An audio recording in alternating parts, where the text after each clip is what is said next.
Okay, we got slightly cut off there at the end of that last interview. But Julian, so yeah, so explain about the bilan écologique, as you say. The idea is to determine yourself the values that you place on your means of exchange, and not have it determined by some politician very far away. So you don't.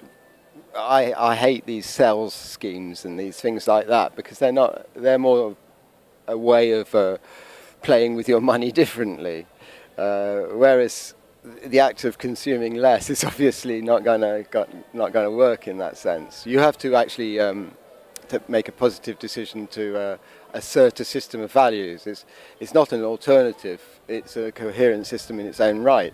So you use the bilan écologique, which is the balance sheet of your footprint on the earth, and you need to calculate whether you're being useful on the earth or whether you're a real load on the earth. You know, whether you're pulling it down. Because if we don't do it right, then there's 5.5 billion of us, or a bit more now, who are in big trouble, and you will have a tableau of increasing conflict and elites trying to protect themselves. That's obviously not a good human way to behave. So if you're a humanist, you try to militate against it. And to militate against it, you have to find out a way of getting everybody to live on the world in bearable circumstances. I don't really care about people being rich. I care about not participating in policies which are of genocidal dimension, which is what's happening with this society of consumption. So it's modelling that on a local level. So I model it with myself. I have a nomadic lifestyle. I have a number of cabins. The cabins are placed in a landscape with all the animals and plants that are there. It's not as though I'm making a house. The house is how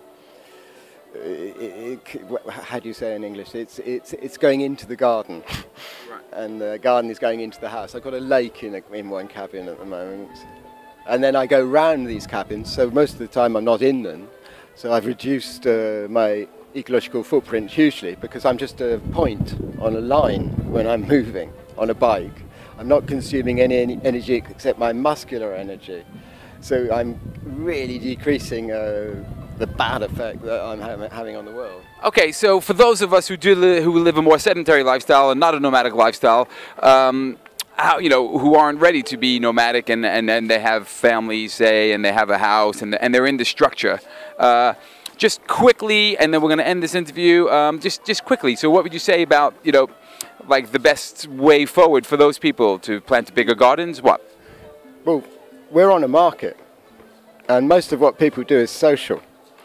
So the more you've got localized places where people can communicate information, the better it is for human beings. The more you virtualize them, the worse it is for the majority of human beings. It can only favor a few.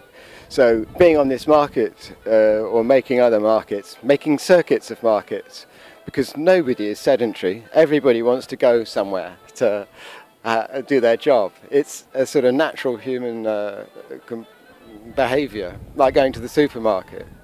The whole dichotomy between sedentary and nomadic lifestyles is merely a way of mind-fucking people, which has been invented by the elite.